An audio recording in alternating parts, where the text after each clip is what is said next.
I want to talk a little bit about China with you because you've been there dozens and dozens of times with Bob, and it's sad the way the relationship has been reduced as much as it has in recent times. I think there's probably a little bit of fault on both sides, probably more on the Chinese side. Would you agree? I certainly would. Yeah. China's changed. Bob went there 106 times. It is no longer the China that he used to go to. I think it's unfortunate it's unfortunate for our relationship with them. We can't be the friends that we were for them before. And long term, well, they may be making a mighty empire, but they haven't got any friends. And Australia was a genuine friend to China. And even mighty empires need friends. The Americans, up until their empire is crumbling, but they made sure they had friends. They had accords with all sorts of different groups of people. But the Chinese don't have that. And they've just got cupboard love from some of the Belt and Road people. Belt and Road companies. Yes, exactly. And Brendan, in your job now, you've got to put the blinkers on, go straight forward and think about the corporate relationship you have with China and their various subsidiaries, and you've got to forget about the other noise and the international politics that's going on. It's a different approach than what you normally would take.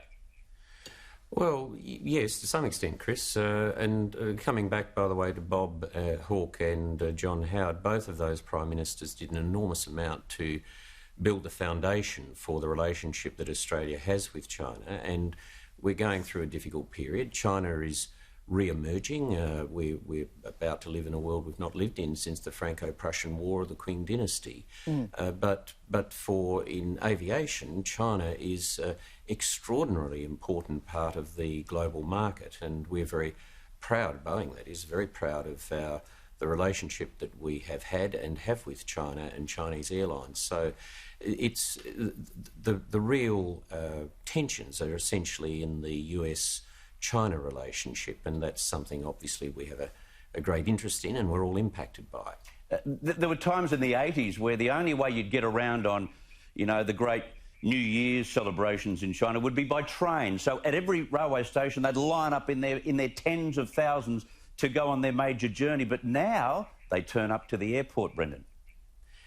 Yes, well, the demand for air travel in China, domestically and indeed internationally in normal circumstances, is immense, and it's growing very quickly, which is a reflection of the fact that Chinese people have been coming out of poverty. There is a relatively much greater degree of affluence, and the Chinese government continues to do everything that it can, and we understand why it needs to grow its economy, to pull people out of poverty, and to create in the order of 25 million jobs every year. It's extremely important.